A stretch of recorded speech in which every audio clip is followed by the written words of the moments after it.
Hoje eu já quero entrar em psicopatologia.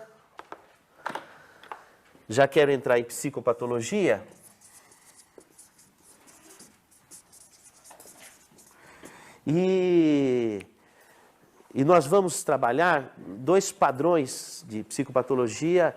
Um é a psicopatologia que é drenada para as alterações psiquiátricas e a outra é a psicopatologia que é drenada para o organismo, aquilo que corresponderia à psicossomática, tá? Então, do ponto de vista espiritual, nós vamos entender o seguinte: se nós esquematizarmos aqui o cérebro, e se nós formos sintetizar a compreensão a respeito da relação entre o espírito e o corpo, se nós formos sintetizar aqui num esquema, nós teríamos que nessa área diencefálica, epitalâmica, aqui no epitálamo, é que há a captação mediúnica, ou até por que não dizer, as expressões da alma que se projetam sobre o seu corpo, elas chegam aqui a essa região do epitálamo. Assim é também com os nossos órgãos sensitivos, por exemplo, o tato, o paladar, a visão, exceto o olfato, que é um pouco diferente, mas essas expressões sensoriais que nós captamos do meio externo, nós arquivamos essas informações na região do tálamo. Então não é nada extraordinário. As informações que vêm da alma, e essas informações representam um jogo de nossa relação com o meio externo, aquilo que a gente capta do meio externo e as informações que nós arquivamos. Melanie Klein, que é psicanalista inglesa, na sequência dos estudos de Freud, não é? Ela falava da teoria das relações objetais. Quer dizer, que você forma um conceito a partir do que você sentiu na relação com o outro, com o objeto. Você lembra daquela situação pelo que você sentiu naquela situação. Você lembra daquela pessoa pelo que você sentiu quando estava com ela.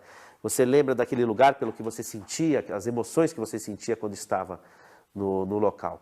Então, o nosso aprendizado, ele vem a partir daquilo que a gente sente frente ao objeto que representa o foco de nossa memória. O lugar, a pessoa, aquele perfume, aquela roupa, sempre ligado à questão emocional.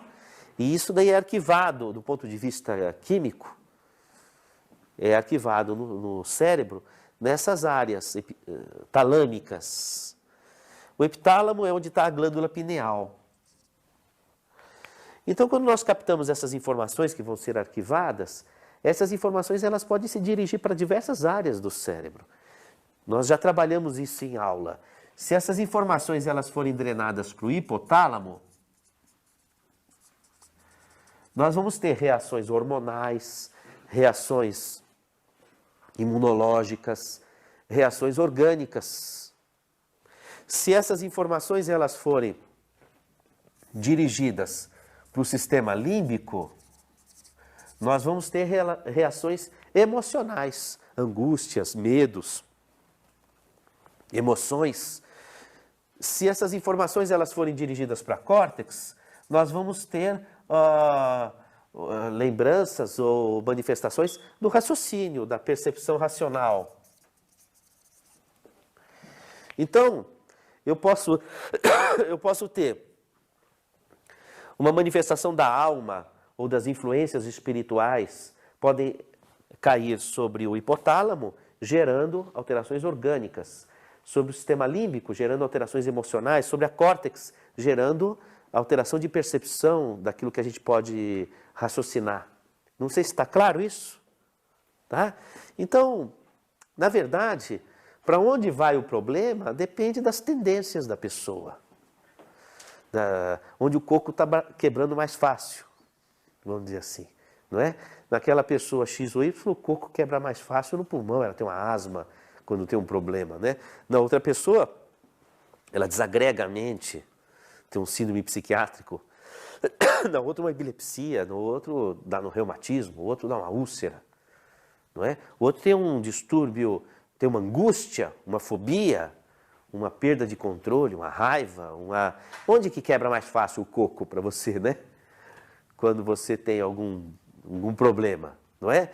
Então, quando a gente fala em psicopatologia, quando pensamos do ponto de vista espiritual, o termo psicopatologia ele se amplifica para outros territórios de expressão no nosso organismo. Mas hoje, particularmente, eu quero estar falando sobre a psicopatologia, aquela que é estudada em psicologia e psiquiatria mesmo. Tá? E acredito que nesta e na outra aula eu ainda vou estar falando de psicologia e psiquiatria. A partir de então eu já começo a entrar em outras especialidades da medicina. Tá? Então vamos lá? Se vocês toparem, nós vamos. Certo? Vamos lá. Eu vou, no primeiro momento, pegar um modelo. Desculpa que eu estou um pouco gripado, mas já estou melhor, suficiente para poder dar aula. Eu vou pegar como modelo o modelo do transtorno de ansiedade. E a partir desse modelo, eu vou derivar outros processos da psicopatologia. Tá? Então vamos lá. Então, o transtorno de ansiedade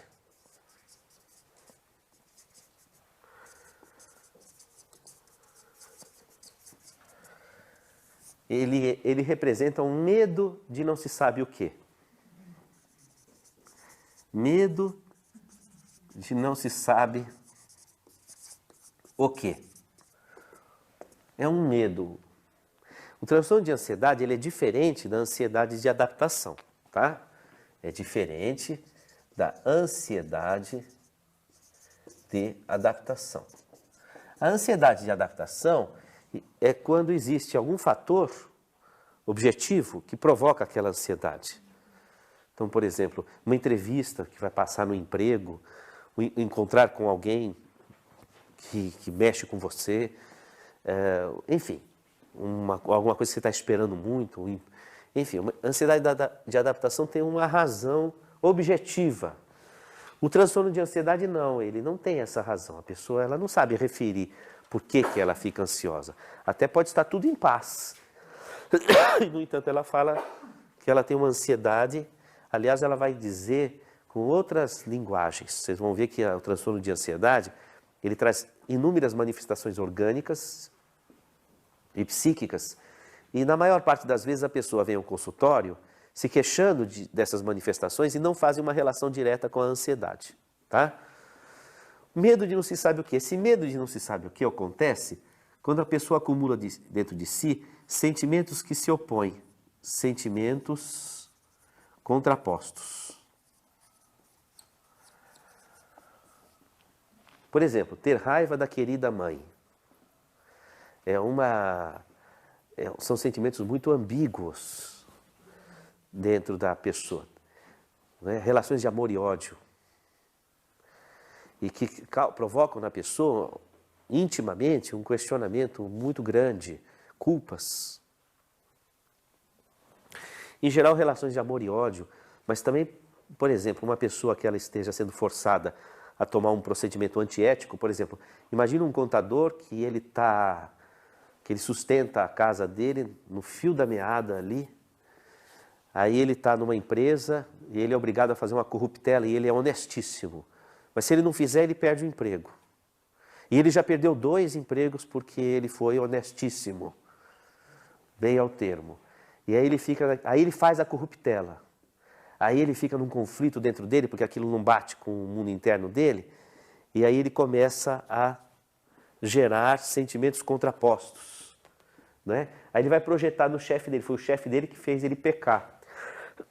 Mas é o chefe dele que paga o salário dele, que sustenta a família dele. Então, ele começa a ter relações de amor e ódio, não é? Então, isso daí, na maior parte das vezes, a pessoa ela não tem uma ideia consciente do que está acontecendo isso.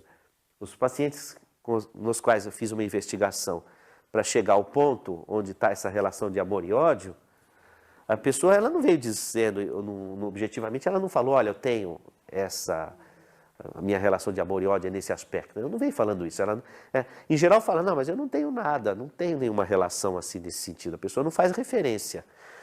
E olha, eu vou dizer até para vocês que muitas vezes a gente faz o diagnóstico no consultório desse perfil aqui, mas a gente não tem como falar para o paciente aquilo. A gente percebe, ó, tem uma relação de amor e ódio, sentimentos contrapostos naquele aspecto, mas não tem como ficar expondo isso para o paciente, porque eu não sei como é que ele vai saber lidar. Porque às vezes você faz um diagnóstico do ponto de vista intrapsíquico, mas o fato de você ter feito esse diagnóstico não quer dizer necessariamente que o paciente vai conseguir acompanhar o teu raciocínio. Precisa cair a ficha dentro dele. Não é? Você dizer para o paciente, ó, tem um complexo de Édipo. Daí, doutor? Não é?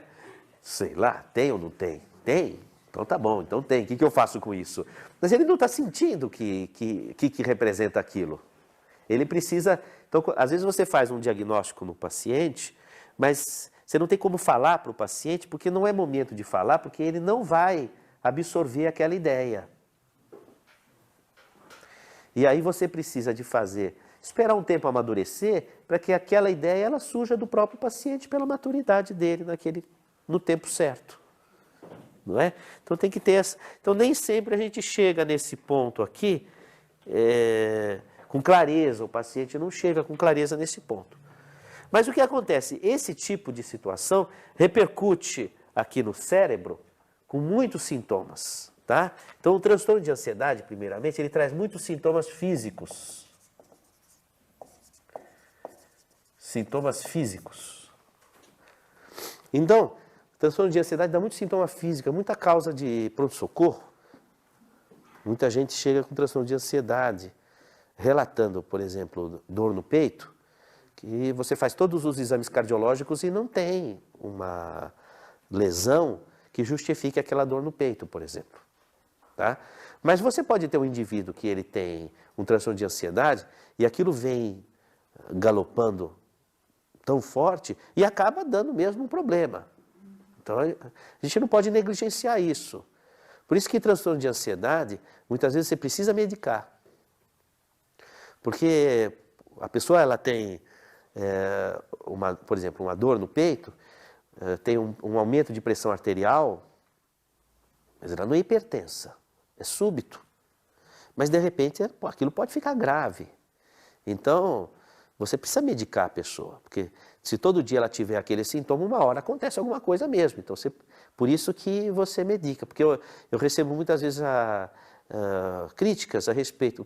Por que vai usar o medicamento? Você resolve psicologicamente. É ótimo. Eu acho que tem que resolver psicologicamente, em psicoterapia. Só que quantos dias a pessoa aguenta aqueles sintomas de taquicardia, opressão no peito, aumento de pressão arterial, por quantos dias ela aguenta sem que aquilo vire um infarto, uma hipertensão arterial sistêmica? Desculpa. Entende o que eu estou querendo colocar? Então, há muitos sintomas físicos. Então, tem aumento da pressão arterial, tem opressão no peito, a pessoa tem tonturas, falta de ar, alguém falou aí, é muito frequente. A pessoa, olha, tem um numerário de sintomas físicos, tá? Tem gente que refere nó na garganta, né? Fica com um nó na garganta, um bolo no estômago, né? Não é? Sintomas digestivos. Esses sintomas digestivos podem ser diarreias, tá? Pode ser dores estomacais, tá? E um numerário, enfim, aí de detalhes menos frequentes. Sintomas psicológicos. A pessoa pode ter uma depressão sequelar ou transtorno de ansiedade. Depressão. Então, é muito importante você saber quando que uma depressão ela é primária e quando ela é secundária a um transtorno de ansiedade. Isso é muito importante. Tá? A pessoa ela pode ter insônia, perda de concentração, Perda de memória.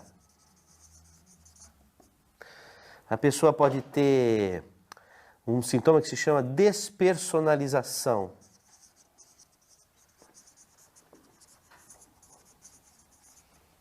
Desrealização. Transtorno obsessivo compulsivo. Hiperestesias.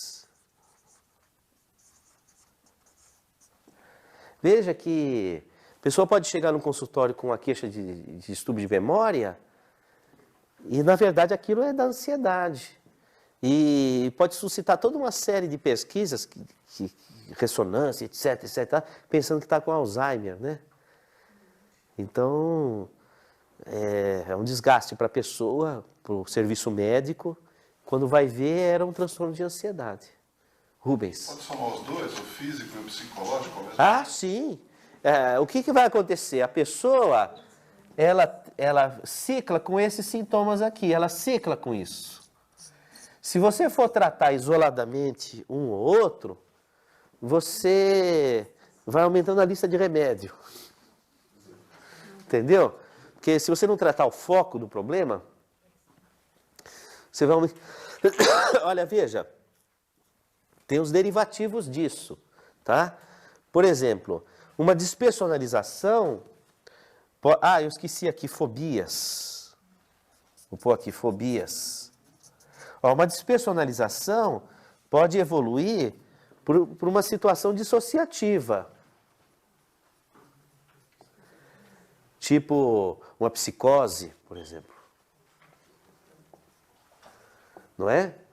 Se você tem uma despersonalização com uma depressão, uma psicose dissociativa, um transtorno dissociativo do humor.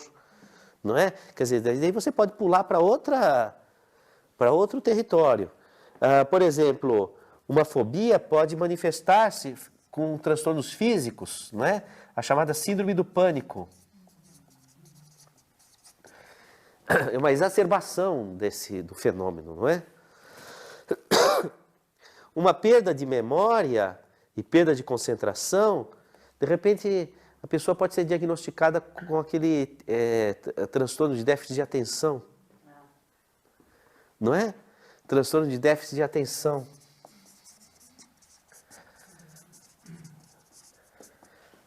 Não é? São derivativos. Tá? O transtorno obsessivo compulsivo pode se configurar com a patologia primária do transtorno obsessivo compulsivo. As hiperestesias, isso aqui a pessoa ela fica irritadiça.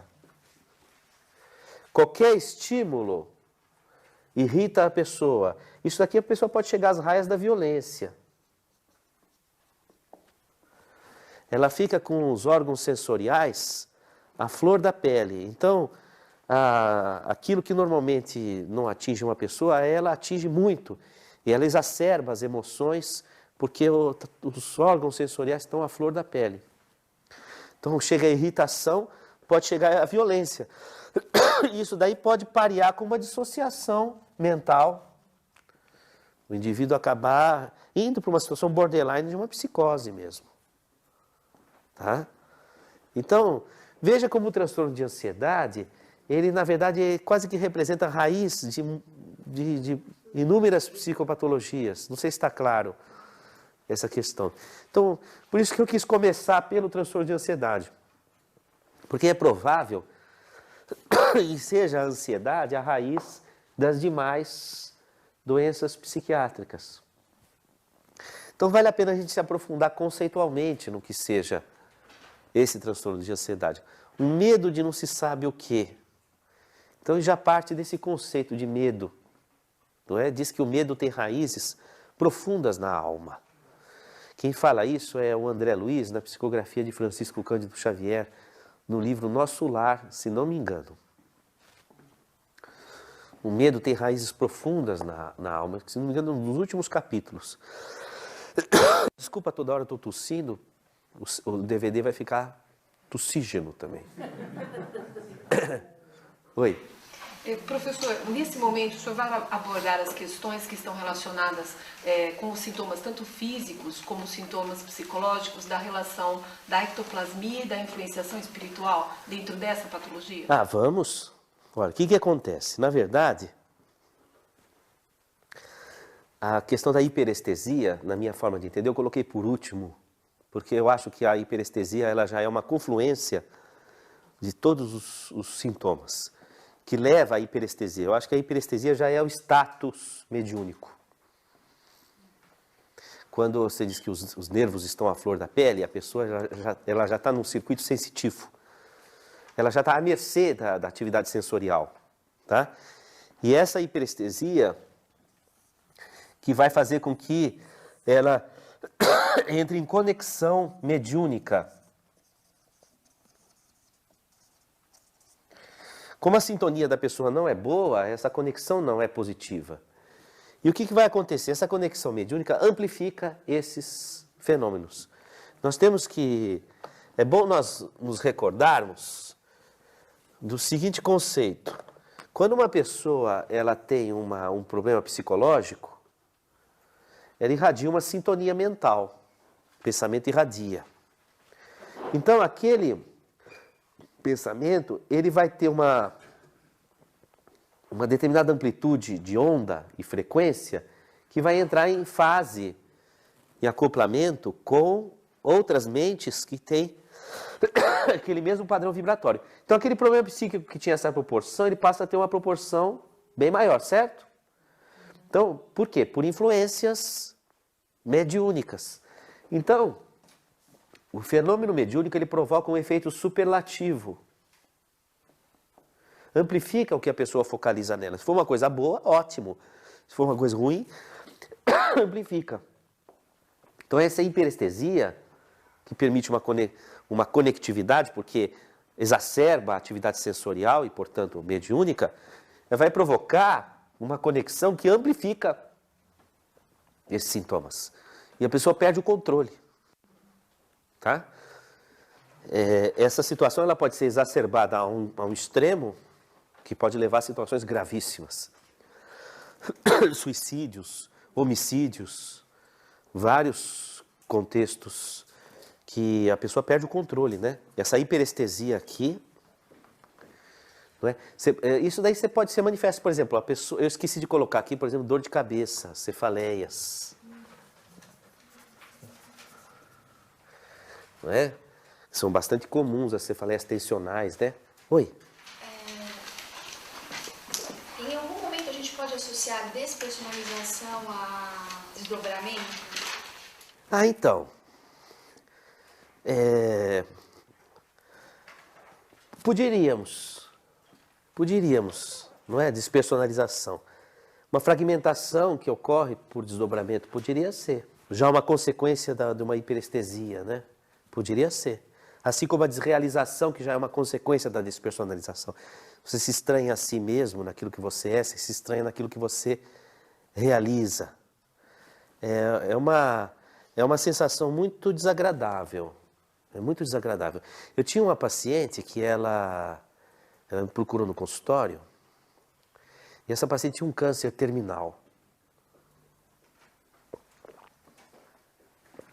E eu, no primeiro momento, havia entendido que ela estava no consultório me procurando porque estava na iminência do desencarne. Essa paciente, uma senhora, me falou assim: doutor, eu sei que eu vou desencarnar. E eu não tenho medo disso. O que eu tenho medo é de enlouquecer. Eu falei, mas como assim? Ela me explicou que na juventude ela teve uma psicose puerperal. Após o parto, ela entrou em dissociação mental. Uma psicose, foi até hospitalizada. E aquela sensação da loucura, de perder a razão de si própria, a noção de si, para ela era pior do que a ideia da morte. Então, me parece que essa sensação de despersonalização, ela é muito... incomoda muito. Eu tenho um rapaz, um paciente que eu acompanho, que ele tem despersonalização, e ele sente da seguinte forma, ele sente como se ele estivesse distante, ouvindo à distância, através de um túnel. não é? Vendo as pessoas assim à distância. Ele vai se afastando e vê como se fosse um túnel distante, ouve a voz longe das pessoas. Tá? Como se fosse um pré-desmaio, né? É um desdobramento, não é? É um desdobramento. Esse tipo de desdobramento acontece muito em criança. Quando, por exemplo, tem muita briga em casa, muito distúrbio, a criança fica no brinquedinho, parece que não está se importando com nada que está acontecendo, ela foge, ela provoca aquele fenômeno de desdobramento nela. Ela fica em outro mundo, autisticamente. E é semelhante a esse estado de desdobramento ou de despersonalização, como você está colocando. Esses estados de desdobramento, portanto, daí vem a hiperestesia, porque em desdobramento você tem um alargamento da percepção. Então você capta a psicosfera, você capta tudo que à sua volta. Isso daí gera uma profusão de ectoplasmia. Então você gera energia, por exemplo, espíritos mais grosseiros têm mais facilidade de abordar quando tem essa energia. Então você pode ter atitudes mais grosseiras por parte da pessoa. São espíritos mais terra, que lidam com essas energias mais físicas. Esse tipo de fenômeno acontecia, por exemplo, já ouviram falar na época, sobre aquela época, os espíritos batedores, que manifestavam-se na época de Kardec, que batiam nas paredes, toques, e eram espíritos de mais apegados aqui à Terra. Esses espíritos, eles têm mais facilidade de lidar quando existe essa energia semifísica, que é o ectoplasma. Então, quando a pessoa ela tem essas manifestações, ela fica muito vulnerável a esse tipo de entidade. Então, as manifestações são mais grosseiras mesmo. Tanto do ponto de vista físico, porque eles atuam fácil no físico da pessoa, porque exala essa energia, quanto do ponto de vista mesmo de atuação. Quebrar as coisas, atitudes violentas, situações assim que são devido ao campo fácil de acesso a essas entidades. Não sei se eu estou sendo claro estou sendo claro na questão? Eu li recentemente que nos Estados Unidos o autismo tem aumentado bastante, né? E até aqui no Brasil.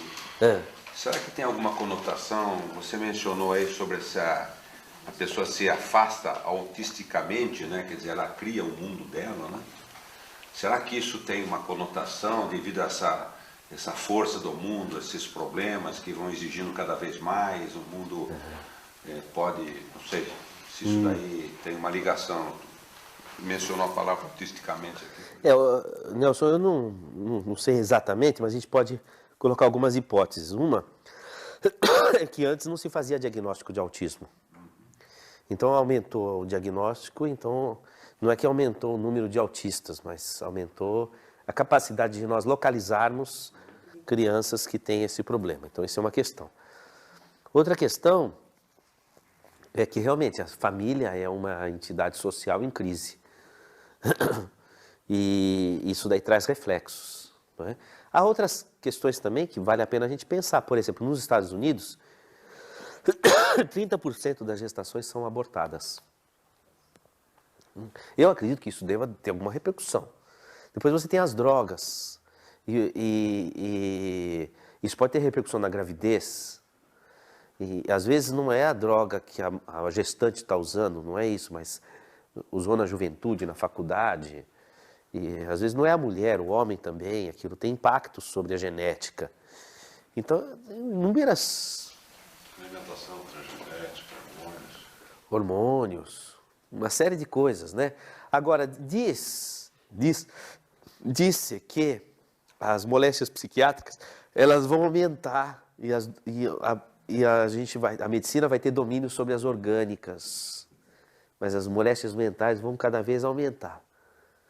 Diz que vai acontecer isso. Eu acho que sim. A tendência é haver um sobressalto dos problemas do espírito. Não é? E a medicina já está acontecendo, né? A tendência é essa, haver um sobressalto. E um domínio sobre as doenças físicas. Você vê, por exemplo, a AIDS, ela já foi dominada. Hoje a pessoa tem um coquetel e tudo, e ela vive uma vida razoável, vamos dizer assim. Razoável. No começo era uma doença mortal, hoje não é mais. O câncer, também hoje, um numerário muito grande de cânceres, a medicina já tem domínio. Eu acho que eram as doenças mais, né? As doenças degenerativas também está havendo lúpus, né? Você vai falar, Manuel? Enfim, nós temos aí uma série de sintomas, né? Acredito que 100% da população temos 3 ou 4 desses. Ah, sim. Ah, você detectou uma coisa importante que eu não falei, Manuel. Olha, esse DVD vai sair tossido, Cláudio. Eu não sei nem como que vai ser. Não, mas na verdade é o seguinte, os distúrbios mentais, psiquiátricos, são caricaturas do que acontece no nosso cotidiano, tá? Se você for pegar, por exemplo, uma descrição da esquizofrenia, você vai falar, nossa, eu tenho vários sintomas da esquizofrenia, não é? Mas, na verdade, a doença mental, a desordem mental, circunstancial a uma situação, ela é uma caricatura daquilo que a gente vive no nosso dia a dia. Tá? Então, nós temos dias de insônia, nós temos medos, nós temos momentos em que nós perdemos a concentração, nós temos algumas obsessões, nós temos momentos de tristeza, tá? Mas qual é a diferença? A diferença é o seguinte, uma pessoa, ela está doente quando ela porta um problema e ela não consegue sair de per si daquele problema. Uma pessoa tem saúde quando ela, frente a um problema, ela consegue criar condições de sair da situação. Então, ter saúde não é nunca ter doença ou problema. Quer dizer, você tem a doença, mas você não é doente. Porque você consegue se adaptar e se soerguer. O transtorno de ansiedade, ele é uma doença. A pessoa entrou aqui e ela não está conseguindo sair. Ela não consegue domínio. E eu entendo o seguinte, que não conseguir sair de uma situação envolve muito essa questão da conexão mediúnica. Porque enquanto é só você, você ainda tem um domínio. Mas quando já envolve outrem, você já perde o domínio.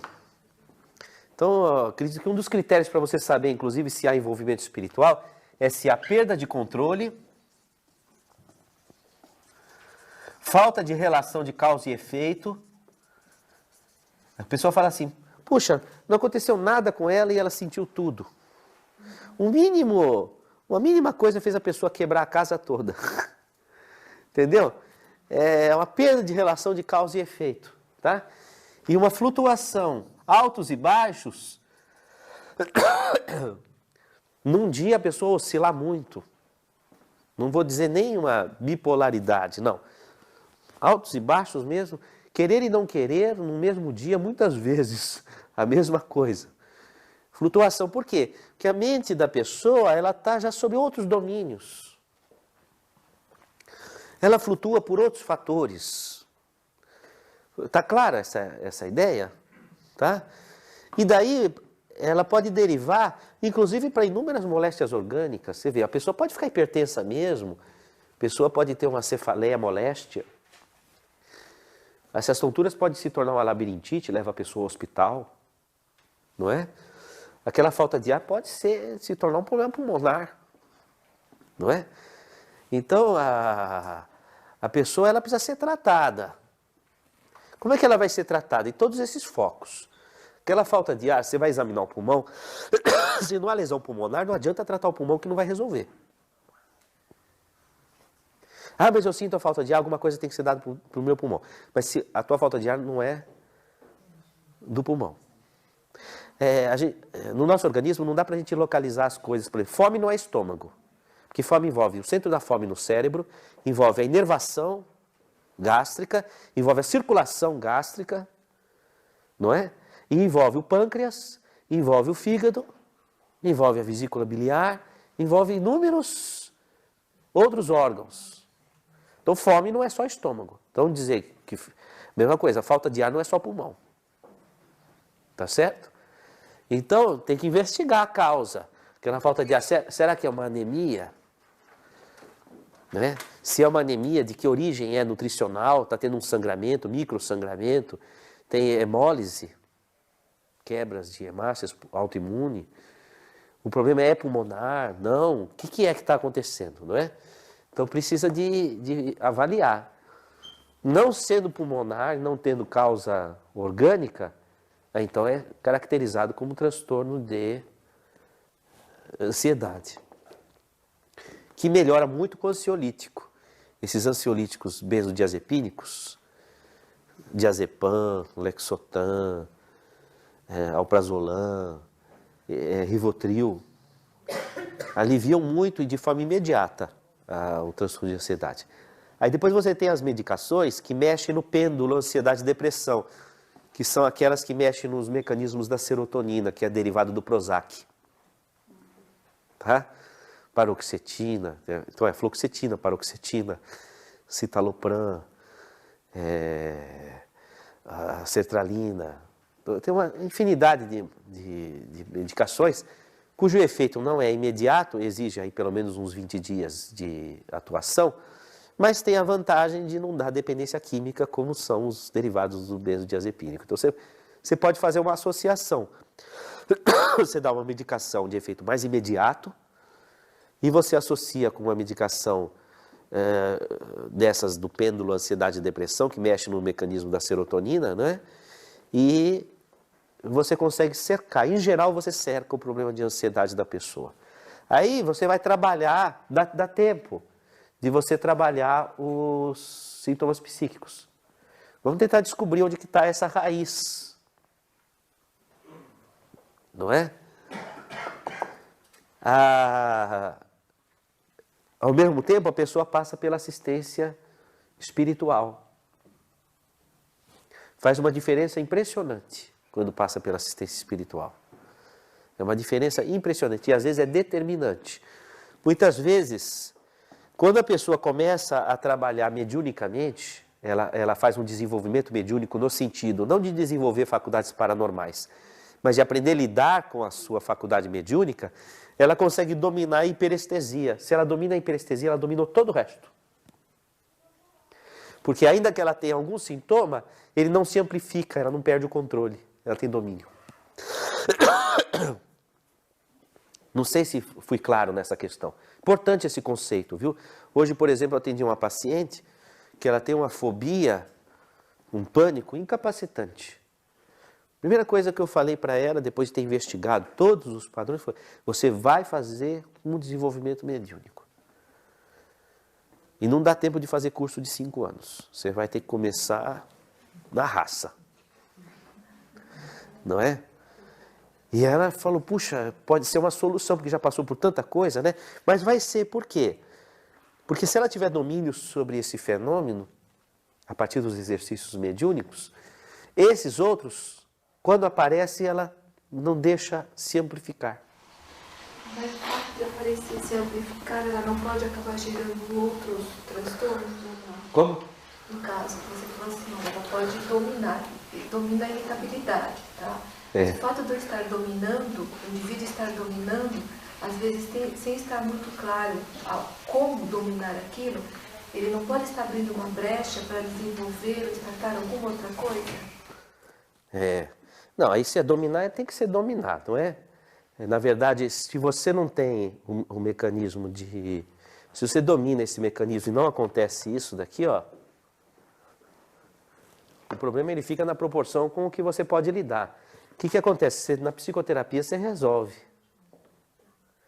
Não é?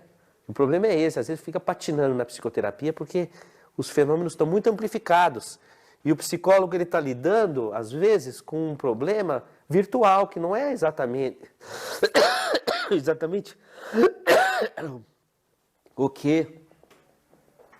o que ela tem dentro dela. É uma amplificação virtual, porque representam as associações mentais mediunicamente conectadas a ela, não é?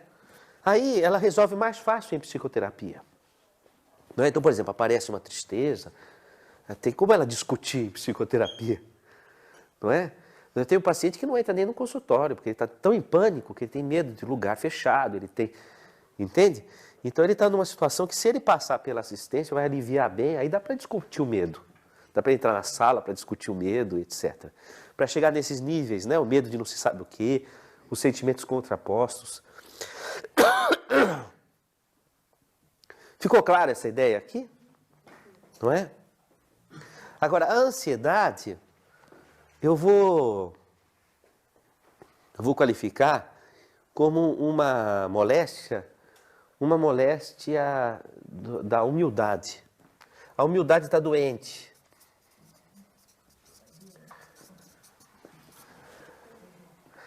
A humildade está doente. Parabéns. Parabéns. O que acontece? O que é humildade? Humildade, deixar-se umidificar por Deus. Se a pessoa ela se deixa umidificar por Deus, ela tem medo de alguma coisa? Ela não tem medo de nada, né? Ela sente a misericórdia divina, ela não se culpa de nada, não é? Mas a pessoa ansiosa que somos, não vocês que são pessoas de luz, mas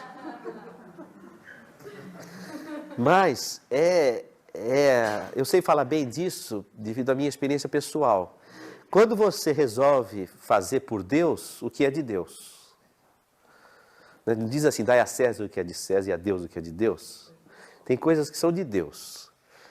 Então, por exemplo, o mundo caminha de um jeito que você não gosta. Você fala assim, como que o mundo está caminhando desse jeito? Sem me consultar, não é? Como? Não é? Como aquela pessoa fala assim comigo? Como aquela pessoa é daquele jeito e não é do jeito que eu quero que ela seja? É um absurdo isso, não é? Então isso daí é quando a gente se coloca no lugar de Deus. Como vai acontecer isso comigo? Como que vai? Como? Não é?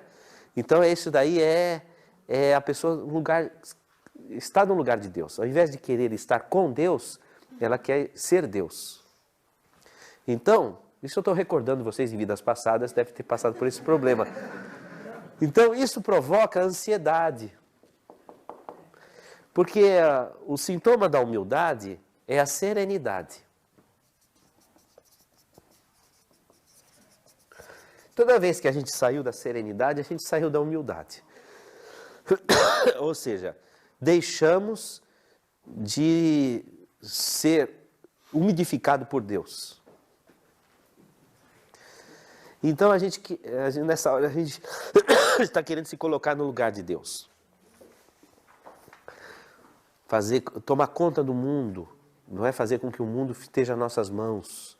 Às vezes o mundo é um mundinho, pode ser a família, pode ser uma pessoa, pode ser uma situação, não é? Eu acho que a gente tem que ter o caminho do meio, né?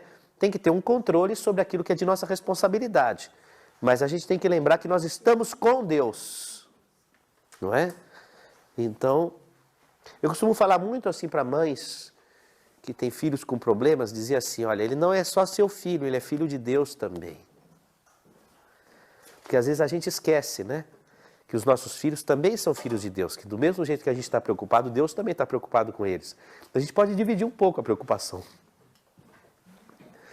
Senão a gente acaba tomando por nós a mesma coisa, as culpas, né?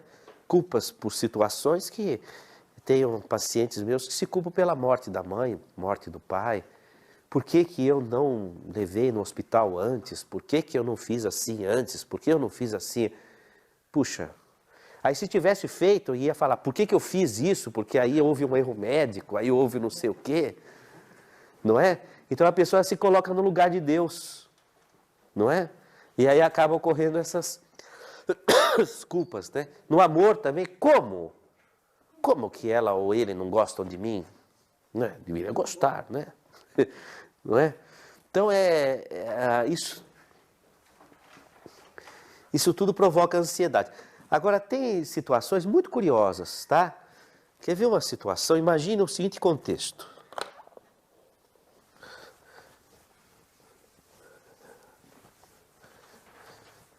Imagine o seguinte contexto. Vamos ilustrar aqui.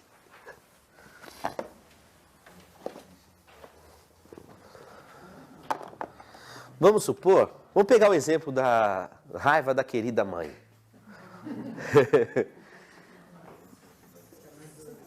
Então aqui está a mãe e aqui a filha.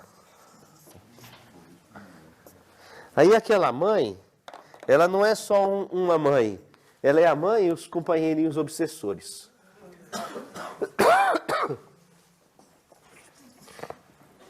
Tá? Bom, então vamos supor que aqui... Hã? Bom, porque a mãe ela tem a maternagem, então ela aninha. Ela é receptiva, a mulher é receptiva. A mulher ela é receptiva, a mulher é muito mediúnica, né? Muito. O dia que a mulher conhecer a mediunidade, ela domina o mundo. Porque ela tem uma capacidade conectiva fora de série. Mas está lá a mãe com a sua ninhada de obsessores fiéis, fidelíssimos obsessores. Então ela canaliza, principalmente no pré-menstro, ela canaliza todos eles. Aí a filha vai lidar, ela não está vendo os obsessores, a filha. Ela só enxerga uma síntese daquela energia e do comportamento da mãe com relação a ela. Aí ela pega, ela tem um ódio desse complô, mas ela não sabe que é desse complô. Ela interpreta como se fosse ódio da mãe, mas da mãe ela sente amor. Então, na verdade, ela tá tendo um problema de percepção da realidade. Ela não está percebendo que o ódio dela é com relação ao jogo de energias na qual a mãe está envolvida e que suscita nela aquele ódio. E que, na verdade, em essência, ela tem o amor da mãe. Uma vez eu atendi um caso que ficou muito claro isso, que a paciente dizia o seguinte: doutor, a minha mãe só é mãe quando eu fico doente. Quando eu fico doente, a minha mãe é minha mãe mesmo, que me ama. Eu até acho que ela quer que eu fique doente. Não é? Aí, sabe o que acontece? É o seguinte, quando ela fica doente, a paciente, o amor da mãe se amplifica e transfixa essas influências. Então ela consegue se desvencilhar. Aí a filha percebe. Não sei se está clara a ideia.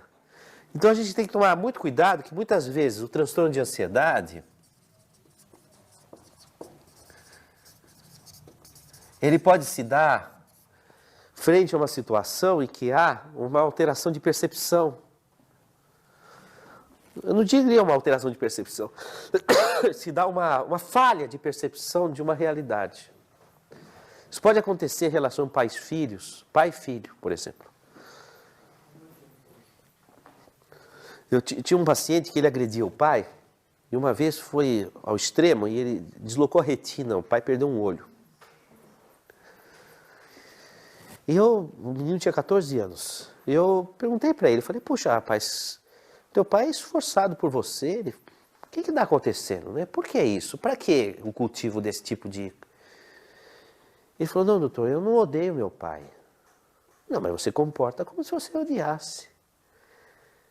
Aí, depois de uma série de conversas em que ele foi amadurecendo o que acontecia, ele conseguiu expressar o que acontecia. Ele falou, doutor, sabe o que acontece? A minha dor é tão grande, e meu desespero é tão grande, ele devia estar envolvido espiritualmente, né? Que a única forma de eu conseguir chamar a atenção do meu pai para o meu sofrimento foi fazendo ele sofrer a dor que eu estava sofrendo. Então eu não tinha nada contra o meu pai, mas eu precisava que ele me ouvisse naquilo que eu estava sentindo. Então o pai devia ter uma vida de ocupação, não é? E não tinha aquele tempo de sentar e ouvir, não é? E sentir, não é? E ele sentia falta daquilo, e no desespero ele não se sentia ouvido, não se sentindo ouvido, e aquilo foi. E na verdade, o sofrimento vinha por conta desses envolvimentos. Então tem que tomar muito cuidado. Isso é muito comum acontecer em família. Você tem relações complexas entre pais e filhos, por exemplo, e às vezes isso se dá no jogo de interferências que acabam por mascarar a essência da relação dos dois. E muitas vezes essas entidades que envolvem, elas são entidades envolvidas com um passado em que havia mesmo o ódio. Mas esse passado é passado, o presente é a expectativa do amor. Não sei se fui claro nessa.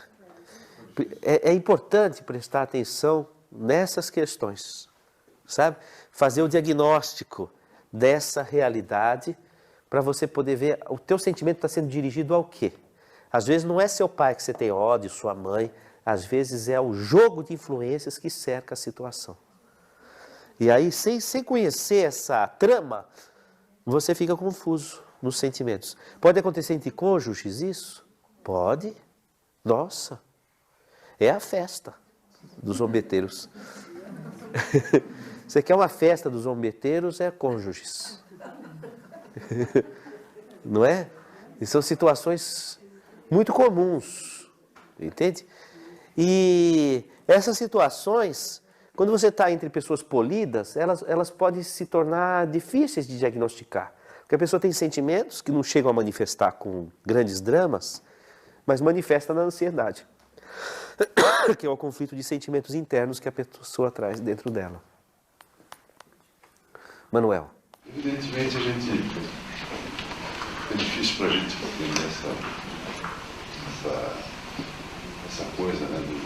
Tinha ódio, hoje tem amor, tem crédito, não dei crédito, deixei. Você acha difícil entender isso?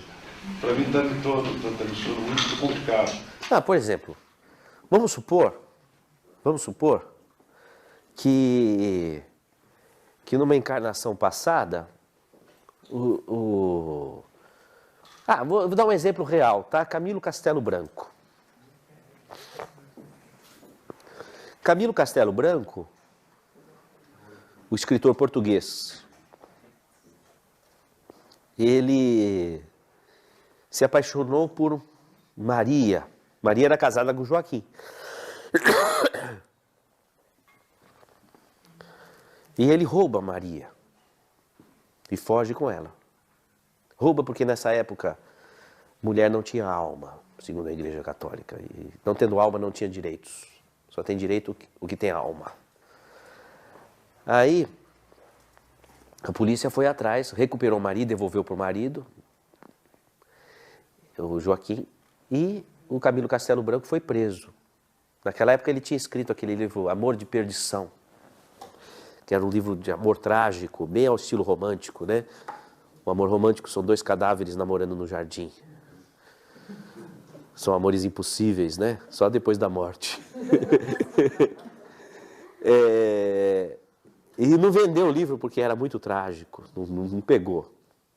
Aí ele foi preso e para pagar a fiança ele escreveu Amor de Salvação.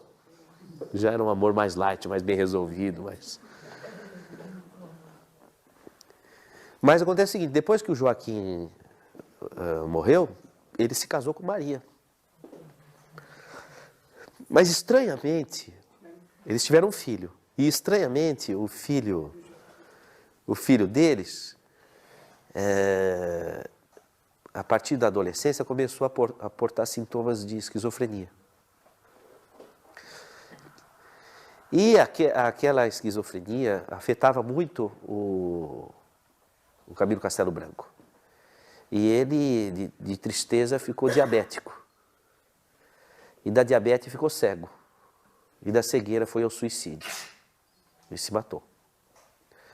É bem provável que o Joaquim ficou no pé deles e o filho enlouqueceu por influências. E depois ele ainda levou o Camilo ao suicídio. Bom, na contemporaneidade, como é que você remontaria essa família? Não é? Maria era o foco do problema, não era? Era o objeto da paixão dos dois, tanto do Joaquim quanto do Camilo. Então, renascer como... O ideal seria que ela renascesse num campo neutro entre os dois, né? Talvez mãe dos dois.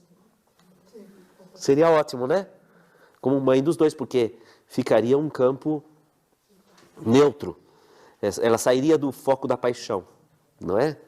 Então, ela deveria vir como mãe dos dois. Como é que seriam esses dois irmãos? Teria muito ciúme da Maria? Brigavam só mesmo. Brigariam, teriam ciúmes mortais, né?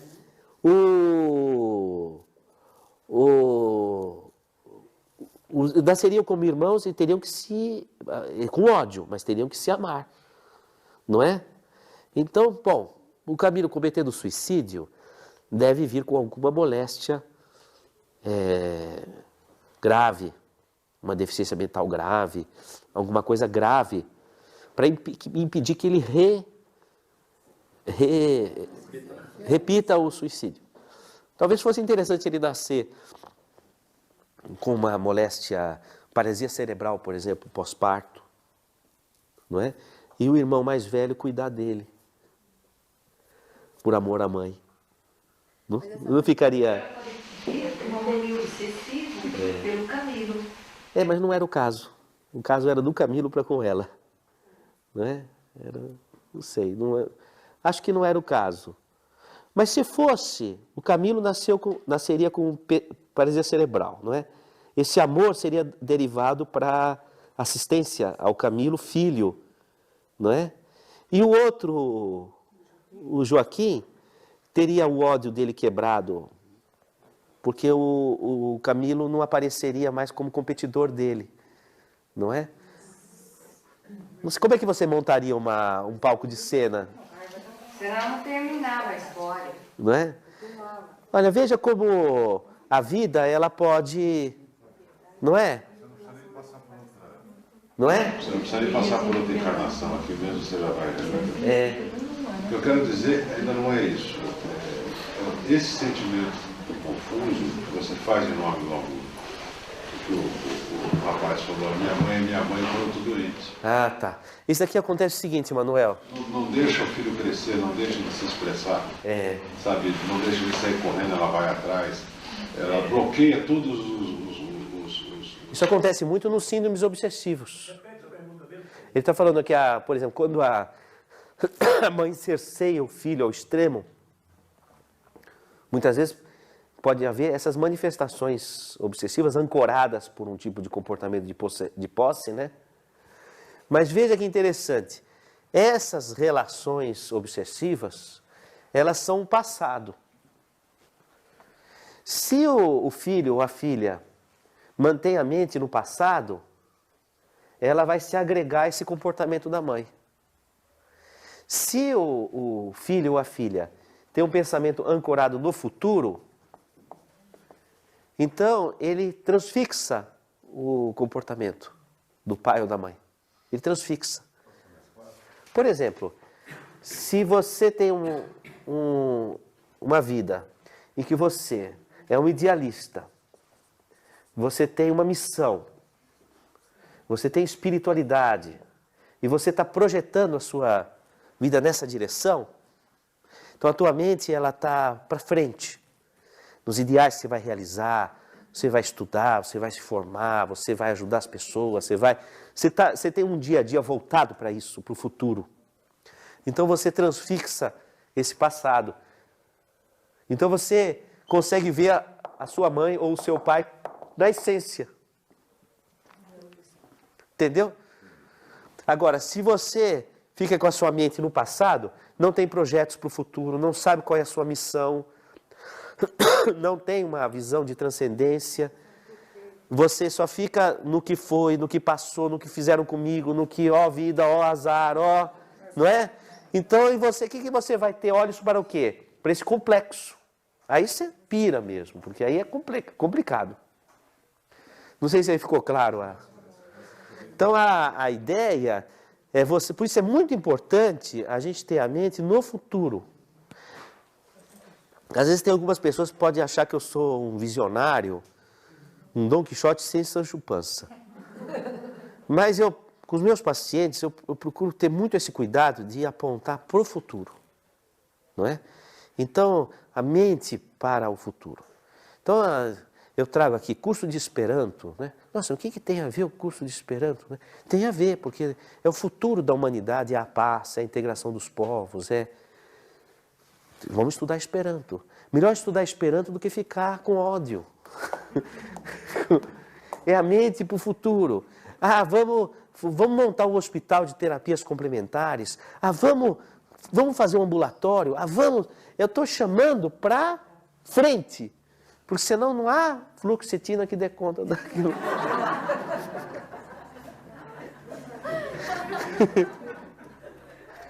Entendeu? A gente não consegue resolver. Porque com a mente voltada para o passado, você vai se atrelar com o outro ali. Não é? E olha, a maior parte, 99% das pessoas que chegam aqui são médiuns. E médiuns que estão assim na flor da pele. Já aconteceu de tudo. Entendeu? Ou a pessoa foi para uma depressão horrorosa, entendeu? Ou já quase matou outro, de tanta, não é? Ou já foi de tudo. Nelson.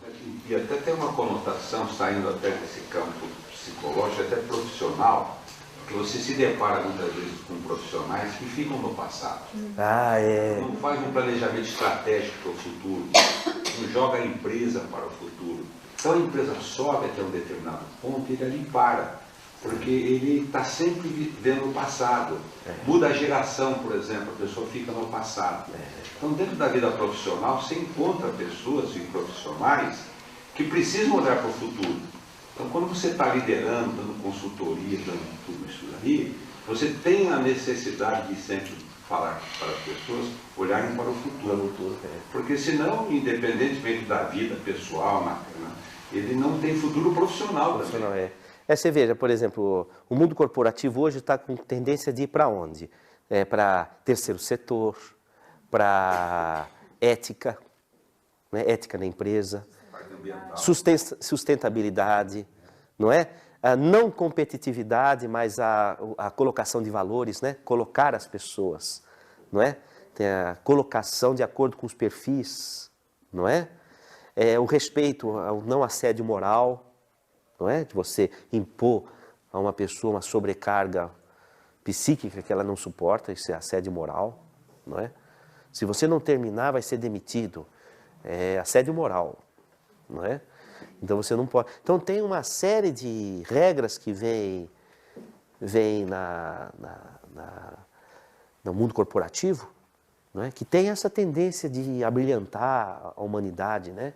De luz. Tem tudo a ver, não é?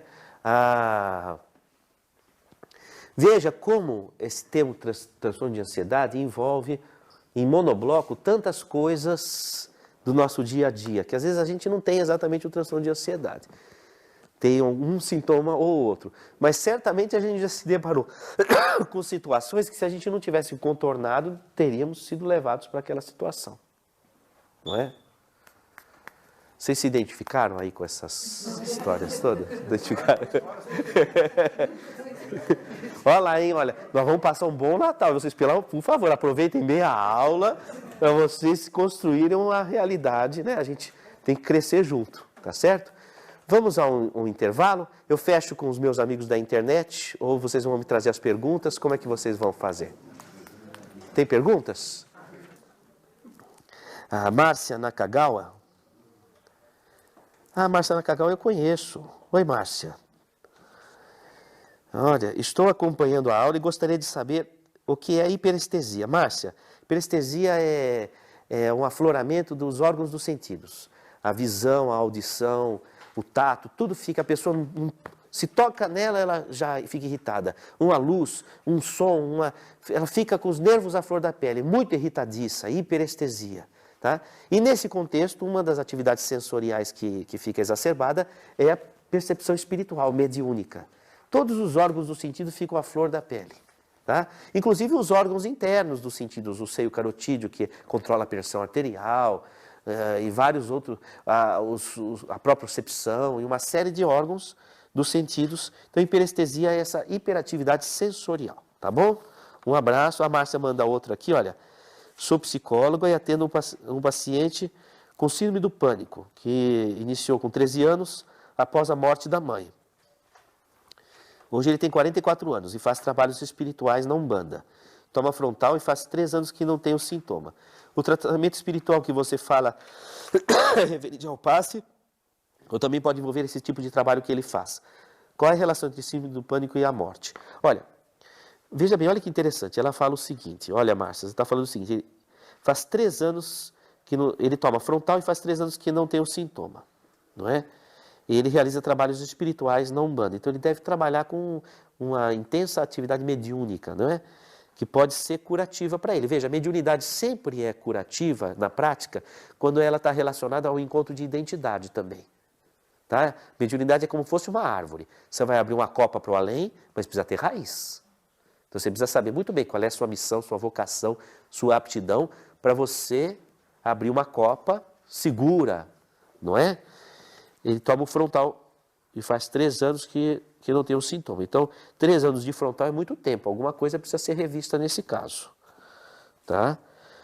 Que já poderia ter, com os alicerces espirituais e mediúnicos, já está livre até do frontal. Interessante é o uso da homeopatia. Porque a homeopatia é bom você começar a usar já com antecipação, porque vai fazer diferença lá na frente. Por exemplo, eu tomo homeopatia. Eu peguei uma gripe fortíssima, com infecção de garganta e tudo. Que dia que é hoje? É sexta, né? Ontem amanheci já desse jeito. Aí eu vim atender os pacientes e quando foi à tarde eu estava derrubado. Febre alta, quase 40 graus, tudo. Coisa que normalmente você vai introduzir um antibiótico, não é? E vai demorar uns 3 dias para fazer efeito, e você fica afastado do trabalho, não é assim? Mas hoje de manhã já atendi consulta, já não tive mais febre nem nada. Com a homeopatia, numa noite, fui descansar e tudo, eu resolvi, uma tarde e uma noite. Eu resolvi. Você fala, nossa, como é que pode ser tão rápido? Mas eu já venho tomando já há algum tempo. Então, o que acontece? Eu respondo rápido com a homeopatia, porque eu já estou tomando há algum tempo. Então, a gripe me pega ali naquele pedacinho da semana, do dia, né? Depois eu já estou trabalhando. Mas me fala que remédio é esse que eu quero lá para casa para gente tomar, para tirar ali do forte. Então, aí eu acho o seguinte, eu acho que tem que fazer o diagnóstico da diátese da pessoa, a diátese, não é? Ver o que ela precisa de desenvolvimento orgânico e psíquico, você prescrever a medicação de acordo com o perfil da pessoa, e é aquela medicação daquela sua específica que vai ser usada nesses momentos críticos. Entendeu? É o mesmo medicamento da tua... Então não é por exemplo, um medicamento que resolve para mim e para você é o mesmo. Como, por exemplo, aspirina. Serve para qualquer tipo de inflamação ou dor, se qualquer um que tomar aspirina vai, não é? Homeopatia não é assim, é o teu remédio e ele vai resolver vários outros problemas ligados à tua... Luz vômita CC30. Aí tem a indicação. Aí tem, e outra coisa, você não vai... Eu sou da ideia, é o seguinte, que você tem que escalonar a medicação de fundo, a medicação sintomática e a medicação de exoneração. Eu acho que você tem que trabalhar com essas 3, com um roteiro. Terminada uma fase, vai para outro roteiro. Então tem uma ciência disso, né? Então, por exemplo, eu teria que ter resolvido esse problema do frontal, que já é uma medicação que já está dando dependência química, se faz 3 anos que ele usa. Não é? O tratamento espiritual. Cada caso é um caso. Você tem, por exemplo, uma pessoa que se desconfia de uma obsessão, é desobsessão. A pessoa precisa de energia física, o passe. Passe e desobsessão associado, ótimo. Não é? Agora, tem que estar associado ao desenvolvimento pessoal e às vezes a pessoa precisa ser proativa. Ela precisa estar atuando para ela poder se libertar do problema dela. Então, assim que ela estiver numa fase melhor, colocar para atuar de acordo com o perfil da pessoa. Durante o curso, a gente vai delinear melhor essas coisas. Com a relação entre o síndrome do pânico e a morte. Eu vou falar uma das relações. A síndrome do pânico está muito ligado a desdobramento. A pessoa sai do corpo, ela tem um alargamento da percepção e ela não sabe o que está acontecendo. Então, o pânico, enquanto fenômeno, está muito ligado a esse perfil do desdobramento. Então, não é somente uma questão de trauma psíquico, existe também um fenômeno de desdobramento. E a morte é um desdobramento. Mas só que quando a pessoa entra em desdobramento, muitas vezes ela não sabe traduzir aquele fenômeno como eu estou em desdobramento. Ela tem a sensação de morte. Mas não é que ela vai morrer, é que ela está em desdobramento. Ela tem a sensação de morte. Ela só sabe interpretar aquele fenômeno como se fosse que estivesse morrendo. Não sei se eu fui claro na questão. Então eu acho que isso tem... Aí a Márcia manda muita luz e nós mandamos muita luz para a Márcia também. Márcia Nakagawa. Vamos ao nosso intervalo? Então aí no nosso fundo nós temos aí a música dos nossos indinhos. Nós trabalhávamos na Mata Atlântica com os índios.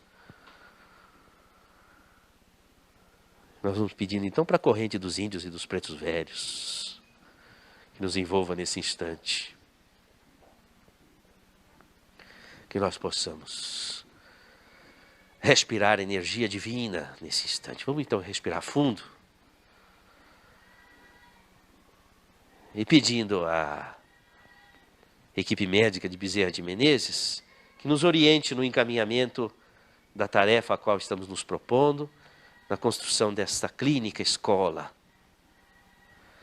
Que nós possamos vencer obstáculos pessoais em prol de uma causa maior. Que Jesus esteja em nossos corações, no dia a dia, dentro de nossa casa, para que haja paz. Lá onde a gente dorme, entre os familiares. Que nós possamos ter a paz, para que o nosso dia a dia seja de luz. Que nós saibamos perdoar, que nós saibamos transmitir serenidade, que possamos nos deixar umidificar por Deus. Muita paz. Obrigado, Jesus, pelo teu amparo. Que a noite de hoje possa ser restauradora. Nos envolva a todos em tua luz. Obrigado pelo dia de hoje. Obrigado por esses momentos em que estamos juntos. Obrigado pela oportunidade do estudo, da realização do trabalho. Com a graça de Deus. Que assim seja.